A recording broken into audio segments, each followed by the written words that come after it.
Thanks for joining us at Church Experience Online. If you'd like to learn more about the church, get connected to the community, or help fuel the movement by giving, just click on the link in the description below.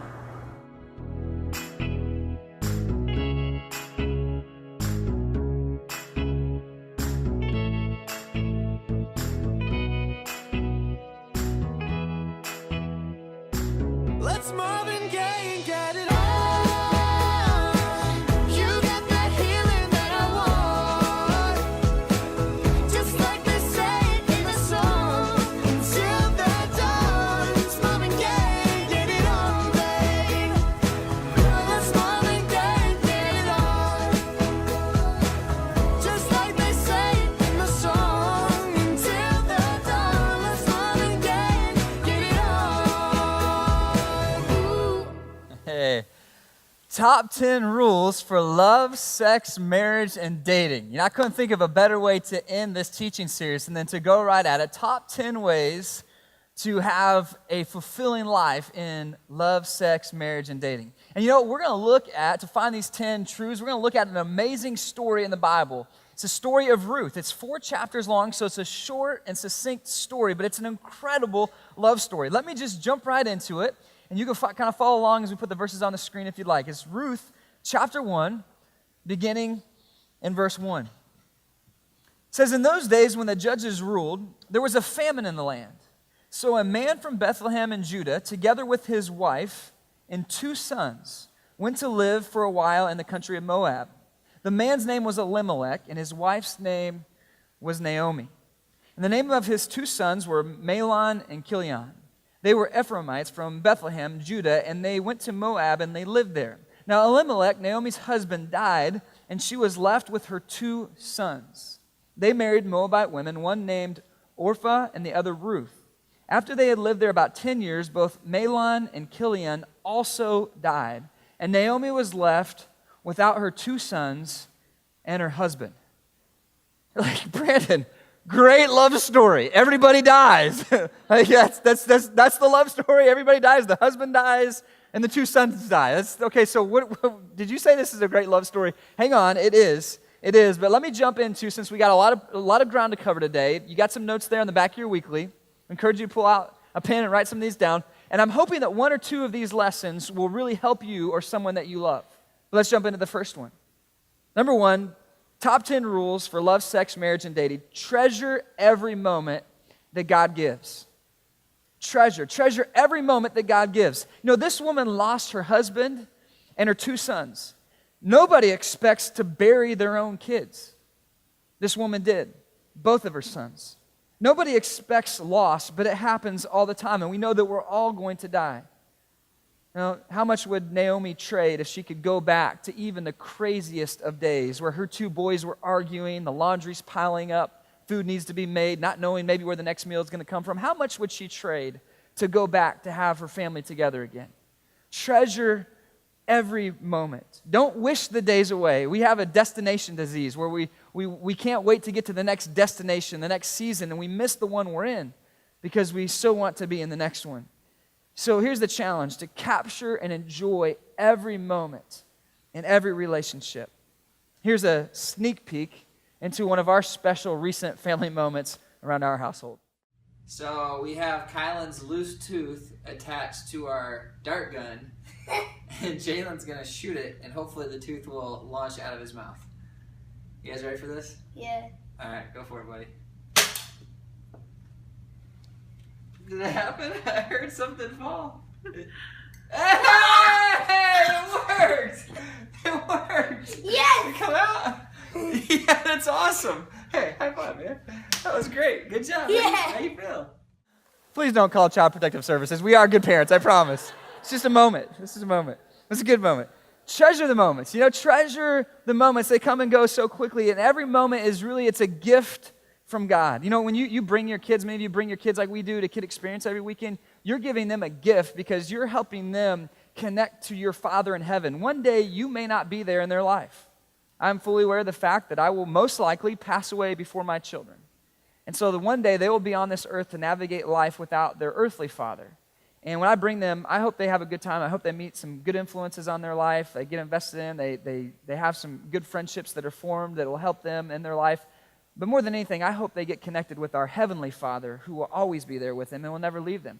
You know, Naomi, she lost her husband. She lost her 2 sons. It reminds us to treasure every moment. But, we miss moments all the time. Came across some images that someone had taken, and they'd cropped out our cell phones from these still images. And what you're left with is these almost haunting and very sad images of people missing great opportunities to connect with the person right there with them. And how often do we do this? We do this all the time in great moments, hanging out together at a barbecue.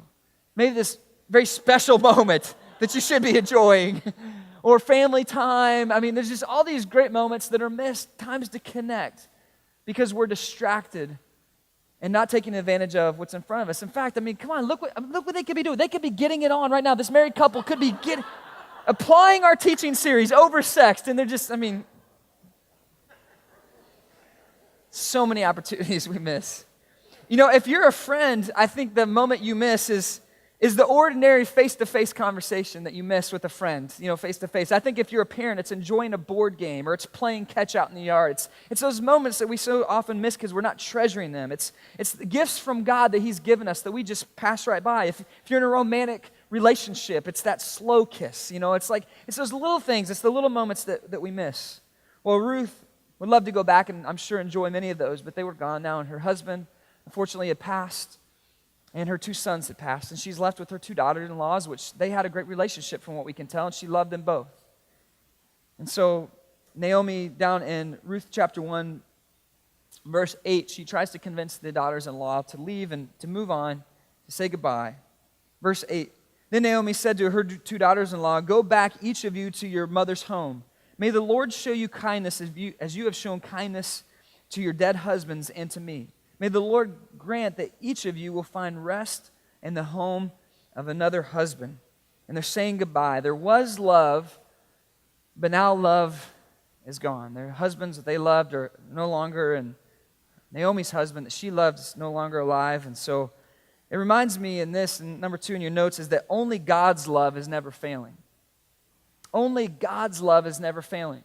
I think this is important in creating a foundation as we're talking about things like love and sex and marriage and dating. It's only God's love that's truly a forever love in the sense that it will never fail us. Now, I hope to be in heaven with those who I love that also love Jesus and have been forgiven of their sins. I hope that we'll love each other in that sense forever. And I tell my kids, I will love you forever, and they know that. My wife knows that.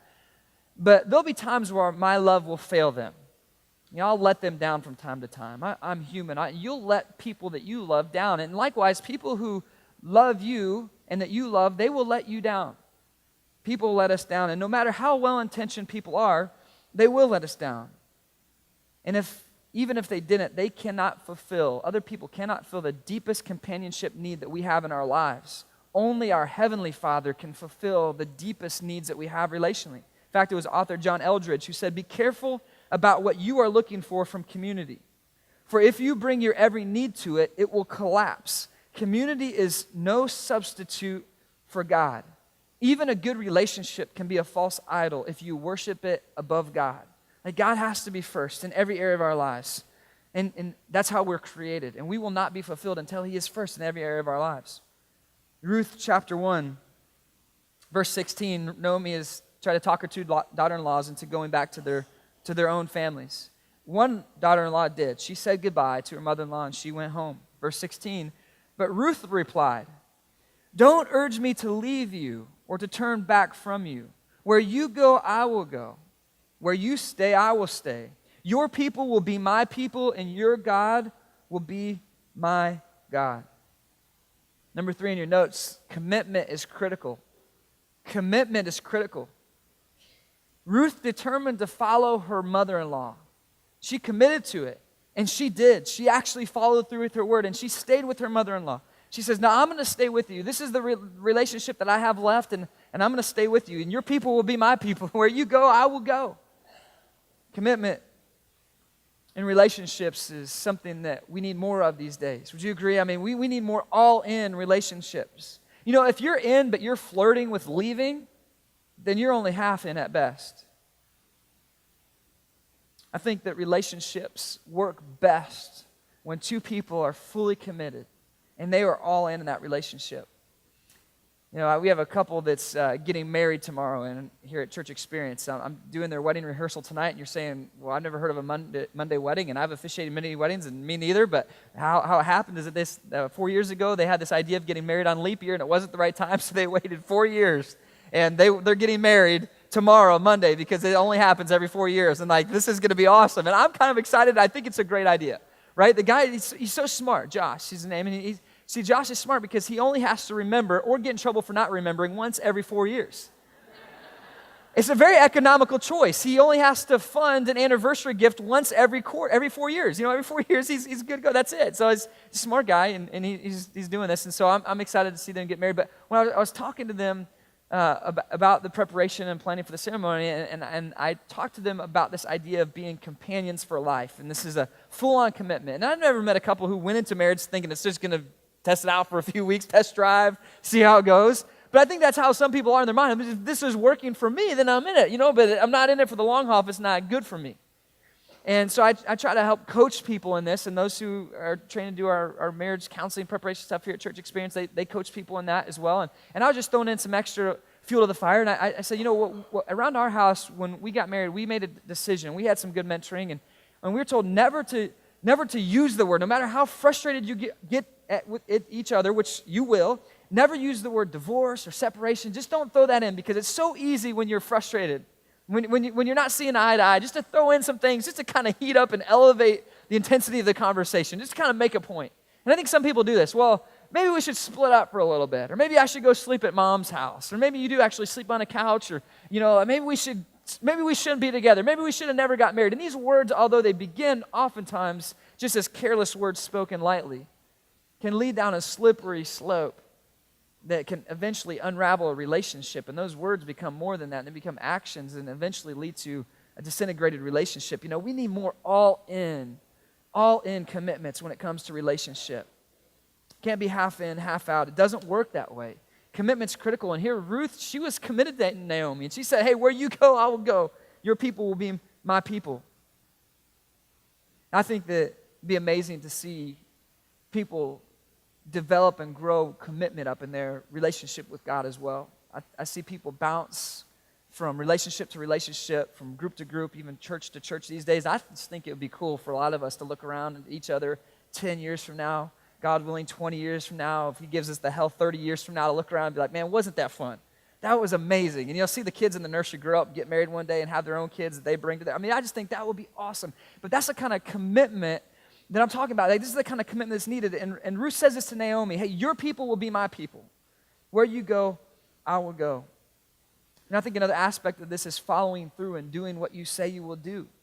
And Ruth, she committed to something, to a course of action, and she did it. And so let me just ask you, is your commitment, is your word good? Can people trust you? Can they count on you in relationships? Can people count on you? Let's move on. Commitment is critical. I hope you got that. Number 3. Let's move on to number 4. It's found in Ruth chapter 2, verse 1. Ruth chapter 2, verse 1. Now Naomi had a relative on her husband's side, a man of standing from the clan of Elimelech, whose name was Boaz. And Ruth the Moabite said to Naomi, let me go to the fields and pick up the leftover grain behind anyone whose eyes I find favor. Naomi said to her, go ahead, my daughter. So she went out, she entered a field, and she began to glean behind the harvesters. As it turned out, she was working in a field belonging to Boaz, who was from the clan of Elimelech. So Ruth and Naomi, now that Naomi's husband's dead and Ruth's husband's dead, they need a way to provide for their families in this culture. They need to find a way to gather food and supplies. And so Ruth offers to go out and go to work. Now you're going to see that this actually leads to more than employment and provision. It leads to a relationship. But let's begin here. Number 4, great relationships are worth working for. If you're writing these down, our top 10 rules for love, sex, marriage, and dating, great relationships are worth working for. They're worth working for. You know, if you're dating someone who doesn't really work that hard for anything, you're probably in trouble. Because any good relationship that lasts takes a lot of work. You just pull aside, after you don't believe me, you don't have to take my word for it, just pull aside someone who's been together like a decade or a couple decades after service. Just ask them, just kind of pull them into a corner by themselves while their spouse is not with them, just ask them, hey, just tell me the truth. I promise, I'm not going to tell anybody else. Just give me the dirt. Like, is it really hard work? I mean, because it looks pretty good on the outside. Is it really a lot of work? And man, they're going to laugh so hard at you. They're going to laugh. They're going to say, hey, can we meet for coffee? Because I got some stories that I can tell you about how much work it takes to get to this point.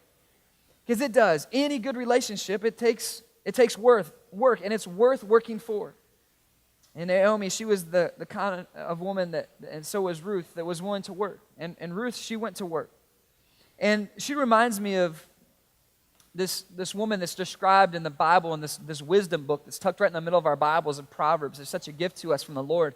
And it's got such great wisdom and truth. And in this book, in Proverbs chapter 31, it describes this woman. And I think this could apply to both men and women. But for her, she is a woman of, it says, noble character. And I noticed that many of the verses talk about how hardworking she was. Proverbs chapter 31, verse 15, this is how it describes her. She gets up while it is still night, and she provides food for her family and portions for her female servants. Verse 16, she considers a field and buys it. Out of her earnings, she plants a vineyard. She sets about her work vigorously. Her arms are strong for her tasks. Verse 27 of Proverbs chapter 31, it goes on, it says, she watches over the affairs of her household. She does not eat the bread of idleness. So this woman, she works and she is diligent.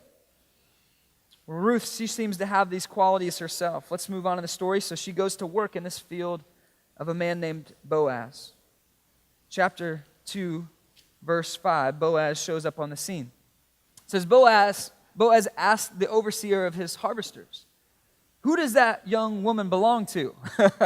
So Boaz, he's coming to check on his fields and his workers, making sure the job's getting done. He's like, who's that girl? Who's that girl over there? He wants to know who that girl is, and he's taking interest in her. She attracts him, catches his attention. We're going to come back to that in just a moment, but Ruth chapter 2, verse 6. The overseer replied, she is the Moabite who came back from Moab with Naomi. She said, please let me glean and gather some of the sheaves behind the harvesters.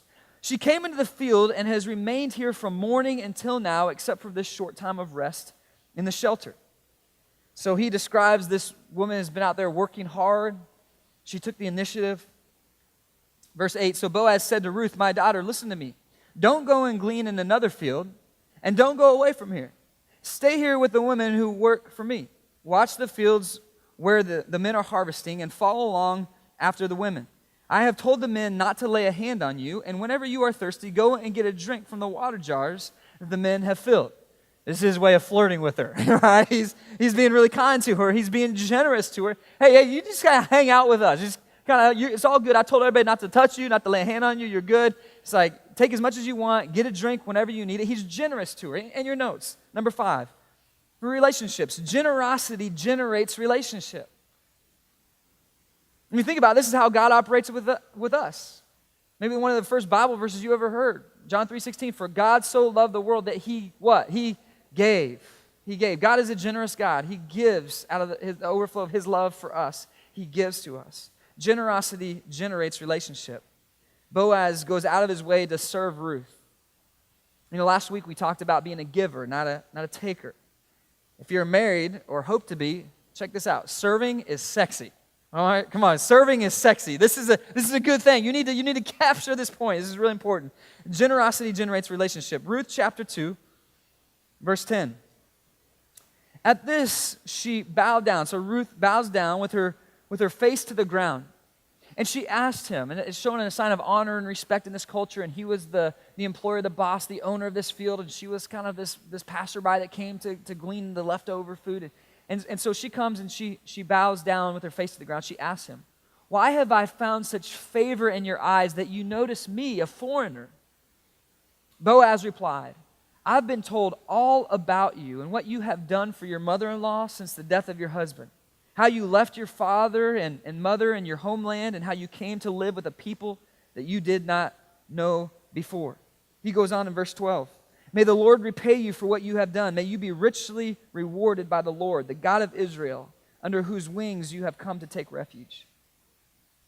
So he says, you know why you found favor with me, Ruth? It's because I know about you.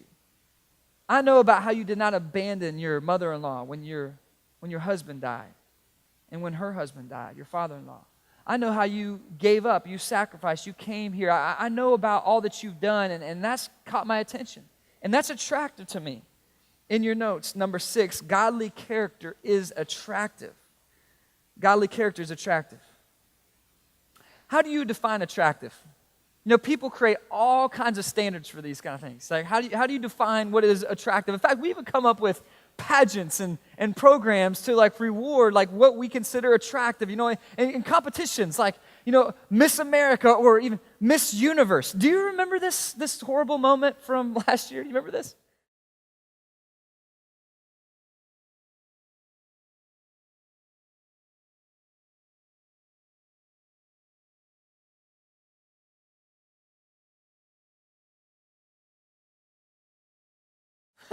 That's just awkward for everybody, right? I mean, that just feels painful. One of the guys on our tech team this morning saw that. We were getting ready, and he's like, man, I heard about that, and I committed to never watch that video. Now I got to watch it at church. I was like, this sounds horrible. I mean, this is just awkward for like if you win, it's awkward. If you lose, it's awkward. It's just a bad thing. You know, we have these elaborate programs and competitions to reward what the world considers attractive and whatever that looks like. What is attractive?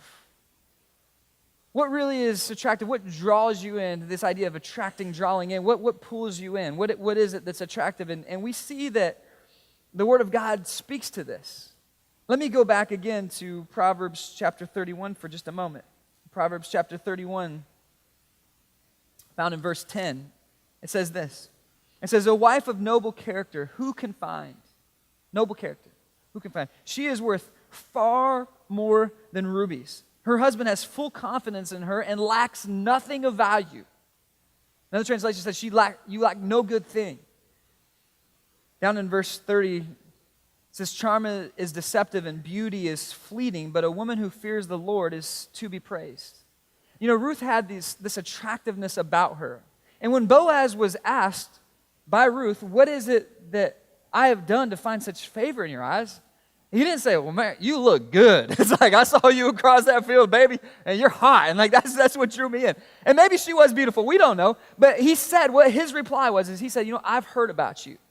I've heard about your reputation. I heard that you are a woman of noble character. Is basically what he said. You're a woman of noble character. I heard about how you cared for your family, your mother-in-law in her time of distress. I heard about you left what was comfortable for you to go and to honor the Lord. I mean, he says it's your character that was attractive to me the most. And listen, what's attractive most to a person I found is that it's what's inside them. And I love it when my little daughter, my older daughter, and I talk to her about being beautiful, because I'll tell her, hey, you're so pretty, but then I'll say, but you're beautiful inside and out. And sometimes I'll ask her that, and she'll say, you think I'm pretty inside and out? And I'm like, well, what makes you pretty inside? And so it's like we have this little kind of banter going back and forth, and I'm trying to teach her that like beauty is, it's something it's inside you. It's that character quality in you. And for you, your attractiveness, if you want to call it that, what it draws others to you is not the exterior and all that. It's the interior. And Ruth was attractive on the inside. Ruth chapter 2, verse 14. Ruth chapter 2, verse 14. It says, at mealtime, Boaz said to Ruth, come over here, have some bread and dip it into the wine vinegar. When she sat down with her harvesters, he offered her some roasted grain. She ate all she wanted and had some left over. Number 7, great relationships, dating, whatever it might be. Take the initiative. That's the word there. Take the initiative. Boaz takes the initiative. Ruth took the initiative to work. He takes the initiative to introduce himself, to invite her to a meal. And I think people get connected when relationships are started, when someone puts things in motion. And here you're going to see this great love story unfold in the remainder of this book. But it happened because somebody took the initiative. And I just think relationships work when people take the initiative. We were breaking down, and many of you know the story here of church experience and what happens each weekend. People show up as early as 6:45, 7 in the morning and are setting up. We have an 8:30 crowd of maybe 50 people here that are praying for you guys, and we're in the middle of our setup. We take a little break, and then at the end, after the folks that come for the 11 o'clock service, a lot of them stick around we'll load everything up into the 2 trucks and all that. And one week, one of the guys that normally does one of the rolls and breaks a certain thing down, he was gone. He's out of town. And it was something that was outside. Everything got loaded up into the trucks, and we're pulling the trucks away, and everything. Everybody's going home, and there's just a small crowd of a few people hanging out. It's like the after party, And I spot this thing that is left over that didn't get put on the trucks. I'm thinking, all right, I'll go do that and park the truck. I'll get out and go take care of it. And one of the other guys that's there, left over, his name is Josh Dalton. He came down with us, one of the very first people to be a part of church experience. He came down and he said, hey, I noticed that this happened. And he noticed the same thing. I didn't say anything. He's like, hey, I'm going to go take care of that. I'm like, man, that's awesome, but go ahead, get out. I got it. I saw that too. I'm going to take care of it. He's like, no, I want to stick around. I'll help you out. And so we got out and we did that together. And I've never said a word to him since that day about that. He's back in the back. And I never said anything to him other than this moment right here. But I appreciated that. I really did. That meant a lot. You took the initiative. And people, oftentimes, they miss opportunities to leave a lasting impression on someone, something so small. I had loaded tons of boxes. We set up, moved carts all day long. It wasn't like what the job was that was even that hard. It was that someone went out of their way to serve somebody else. And that left a lasting impression. I was thinking about this point. I was thinking about, how that works in our lives and relationships. And that story just popped in my mind. Like, someone took that initiative and they served. That made a difference in my life. That was just a little thing. I was tired. It was the end of a long day and we've been moving things all day long. And someone went out of their way, hey, let me help you out. And that just made a lot. We had a great time talking while we were doing that, sharing some stories with each other. I wonder how many missed opportunities just go because no one takes the initiative. Takes the initiative to serve. I mean, who around you is being neglected because you're not serving? The cell phone pictures we had up earlier? Well, that's kind of interesting. Someone had did that out there, but man, that really happens. Jennifer was just telling me, I think it was in the last week or two, she saw a family of 4, 2 teenage students in their home, and the mom and the dad, and they were out on the town. She saw this literally for 30 minutes while they were waiting for their table, this restaurant they were at. They literally, all 4 of them, sat there on their phones, didn't say a word to each other. The teenage daughter, the teenage son, the mom and dad, they didn't even talk. They didn't communicate. They just sat there on their phones the whole time just playing, didn't connect at all. I mean, I just think we miss so many God-given opportunities to serve each other, to love each other, to experience relationship because we're so busy moving and going and focused on our own agenda. Take the initiative. Let's go on in the story here. Ruth chapter 2, verse 21. Then Ruth, let me jump back to Ruth chapter 2, verse 14. After they're having dinner, she's having dinner with this Boaz. They're developing a relationship. The foundation for the relationship is being set through conversation, through a shared experience. Let's go on. Verse 21 of Ruth chapter 2. It says, then Ruth the Moabite said, he even said to me, stay with my workers until they finish harvesting my grain.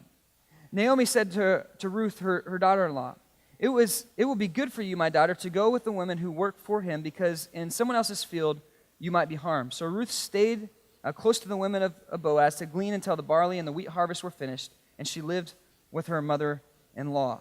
And so Ruth stays with Boaz's group, spends time getting to know him. They develop the relationship. Chapter 3, verse 1. It's starting to get serious. The relationship is growing. One day, Ruth's mother-in-law, Naomi, said to her, my daughter, I must find a home for you where you will be well provided for. In other words, Ruth, you need to think about like getting married one day. Now, Boaz, with whose women you have worked, is a relative of ours. Tonight he will be winnowing barley on the threshing floor. Wash, put on perfume, and get dressed in your best clothes. Then go down to the threshing floor, but don't let him know that you are there until he has finished eating and drinking. So in other words, Ruth, I think it's time for you to get in a serious relationship. I know you like my son. There's that whole weird factor. Should you date again? Should you ever get married? Should we just kind of be, buds? But I really think you should think about moving on. And this Boaz, you've been hanging out with him. He seems like a great guy, and he's related. And there's some language that uses he's a kinsman redeemer or a guardian redeemer. And this is like if you look back in Leviticus 25, this is part of their culture, and it's an established thing that if a close relative were to die, the next closest relative would kind of take on the family and the estate and care for them, and in this case even marry the widow and this kind of thing. And so he said, hey, he's one of these people. He's connected. He's someone that you should think about. And so this is funny to me. She says, put on perfume, Ruth. You've been sweating out in those fields. Put on perfume. Put on your best clothes. Wash up. Girl, get ready. Come on, this is a date. Put yourself together. And in your notes, number 8, take care of the one body God gave you. Take care of the one body God gave you. If you're a baseball fan, Mickey Mantle was quoted as saying this: "If I had known I was going to live this long, I would have taken better care of myself." If I would have known I was going to live this long, I would have taken better care of myself. And it's not easy to take care of yourself. I mean, there's so many other pressures and demands like that. Exercise and eating right and getting sleep and taking care of ourselves. That's like usually the last thing. I mean, we're just happy when we get out of the house and we get our kids dressed, let alone get clothes on ourselves. It's like, it's hard. But take care of the one body God gave you. Psalm chapter 139, verse 14. This is a great verse. Psalm 139, verse 14. "I praise you because I am fearfully and wonderfully made." Did you know this is written about you? I praise the Lord because I'm fearfully and wonderfully made. Your works are wonderful. I know that full well. Some of you just need to go home. If you're in a romantic relationship, you just need to read that verse to whoever you're with. You are wonderfully made. God said that your works are good. And it's like, I'm just very attracted. And this is how God thinks when he looks at you, that I made you wonderful. I made you in the image of God. So take care of what God's given you. Dan Seaborn, a family author and the founder of Winning at Home, it's a ministry up north that cares for families. He said, "It's sad when couples split up because they're no longer attracted to each other. But then the first thing that they go and do when they split up is they go to the gym to get in shape so that they can be attractive to someone else." He's like, does that make any sense at all? It doesn't. You should try your best, what you can, to stay attractive and take care of yourself for whoever it is that you're with. And Naomi, with much wisdom, tells Ruth to do this. This godly woman tells this other godly woman before she's about to go on this date, hey, put some perfume on. Put your best clothes on. Wash up. Get ready for this. In fact, in 1 Timothy chapter 4, verse 8, it even tells us that this has some value. 1 Timothy chapter 4, verse 8, it says that for physical training is of some value. You want to work out, you want to go to the gym, you want to run, whatever, it has some value to it. But let's change the conversation for a moment, because that's not all it says. It says, but godliness has value for all things, holding promise for both the present life and the life to come. So, yeah, it's good to take care of yourself, and that's important, and you should try to be healthy, because you can live longer, you can serve the Lord longer, make a bigger difference, you have more energy to bring to your life. That's good, but that has some value, but the thing that has more value is godliness. It's that internal character. When the nation of Israel was, really God was choosing the king for the nation of Israel, when they said they wanted it, and God gave Samuel the role of anointing the next king. He went to this family, and they had all these boys, and the dad ushered all these strong young men that looked like future kings in front of Samuel. In 1 Samuel chapter 16, verse 7, this well-known verse, but the Lord said to Samuel, do not consider his appearance or his height, for I have rejected him. The Lord does not look at the things people look at. People look at the outward appearance, but the Lord looks at the what? The heart. The heart. So what's really more important? Is the physical appearance all that important? That has some value. It's good to take care of yourself. Brush your teeth, smell good, take care of yourself. That's good. And if you're in a romantic relationship, you've been married a long time, maybe it's time to freshen things up a little bit. Go get a new outfit if you can. Do what it takes, but do your best. But that's some value, but that's not the most important thing. It's character. It's character that's most important. And the Lord looks at the heart. He doesn't look at the things that man looks at. He looks at the heart. Let's move on. That's number 8. Take care of the one body God gave you. Ruth chapter 3. Ruth chapter 3. Down in verse 11. And now, my daughter, don't be afraid. I will do for you all you ask. All the people of my town know that you are a woman of noble character. So Boaz, when Ruth comes, speaks to him, and she kind of presses her case and takes the initiative and basically invites him into this relationship. He says, I will do for you what you ask because of your character, like we talked about. Now, let's go on. Verse 12. Although it is true that I am a guardian redeemer of our family, there is another who is more closely related than I.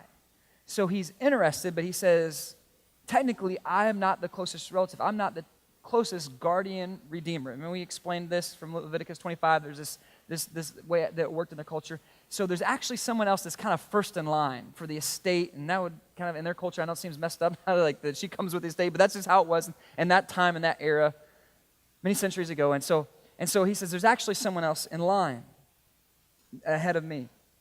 Ruth chapter 4, Verse 1.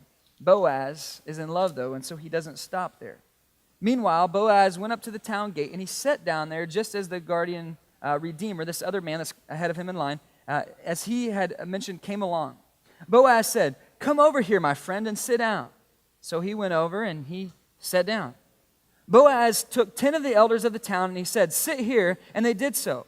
Then he said to the guardian redeemer, "Naomi, who has come back from Moab, is selling the piece of land that belongs to our relative Elimelech." That's Naomi's husband that passed away. Verse 4. "I thought I should bring the matter to your attention and suggest that you buy it in the presence of these seated here and the presence of the elders of my people. If you will redeem it, do so. But if you will not, tell me, so I will know. For no one has the right to do it except you, and I am next in line." So he's hoping that this guy will take a pass so that he can get the land, but he's really thinking he gets Ruth, right? So unfortunately, this other man says, "I will redeem it," he said. But then Boaz says, "On the day you buy the land from Naomi, you also acquire Ruth the Moabite, the dead man's widow, in order to maintain the name of the dead with his property." Verse 6, at this, the guardian redeemer said, "Then I cannot redeem it because I might endanger my own estate. You redeem it yourself. I cannot do it." In other words, I already got a girl. Man, that really messed things up. You imagine if that happened? No, that's danger, man. You can have the land. You can take it. So Boaz is happy. His plan succeeds. In verse 9, in point 9, great relationships are worth waiting for. They're worth waiting for. Don't settle for less than godly character. Don't settle less for a godly man and a godly woman. If you're dating right now and you're in the dating game, and maybe many of you are and you're single and you're thinking about that, don't settle for less just because you're lonely. Don't settle for less because you're anxious, because you feel like your time clock's running out. I've heard that so many dozens of times. Just wait and be patient and pray. You might have to take the initiative. You might have to look in the right places and all that, but wait and be patient for the right one. Don't take shortcuts to physical pleasure. Wait, we talked about this in a previous week in this teaching series. It was made in the context of a healthy marriage between a man and a woman who love each other and are honoring God, and that's created to be a benefit and a blessing to them. It's a good thing. In the right time, in the right situation, with the right person. So be patient. Boaz is patient. He waits. He goes through the process. And it worked out really well for him. Ruth chapter 4, verse 13. Let's move on to the final point today. Verse 13, chapter 4. "So Boaz took Ruth, and she became his wife. When he made love to her, the Lord enabled her to conceive, and she gave birth to a son. The woman said to Naomi, 'Praise be to the Lord.'" The woman said this to her, "Who this day has not left you without a guardian redeemer. May he become famous throughout Israel. He will renew your life and sustain you in your old age. For your daughter-in-law who loves you and who is better to you than 7 sons has given him birth." Down in verse 17, it says, "The women living there said, 'Naomi has a son,' and they named him Obed. He was the father of Jesse, the father of David." Now, when you think about their story, and maybe this is why God included this interesting love story, which is not super spiritual in nature. If you read all 4 chapters, I went through it several times this week, and it's not really overtly spiritual in any way. It's just kind of telling us a love story. But it's interesting because this story is part of the story of King David, who led the nation of Israel and whose lineage is Joseph, the father of, you could say, the earthly father of Jesus, the one who cared for and raised Jesus, the Son of God, who was born of the Virgin Mary. Interesting that in his line, both Ruth and Boaz and their family line, that such great impact was made. Centuries later, down the road, and to Jesus and all that happened, obviously, that changed the entire world. And here's the point. Number 10, God honors those who honor him. I heard this said once, and it just stuck with me. God honors those who honor him. A great prayer for your home and your life is that you will be a blessing to many people. Ruth and Boaz had a great love story. It impacted so many other people. And I just want to ask you, what's your story? What's our story together? God honors those who honor him. And Ruth and Boaz, they tried to honor God. They tried to live for him. And there was a huge impact that was made. I hope that something that was said today, 1 or 2 of these points, will impact you or someone you love. James 1:22 says, "Do not merely listen to the word and so deceive yourself, but do what it says." So what will you do to further God's story in your life? He's at work.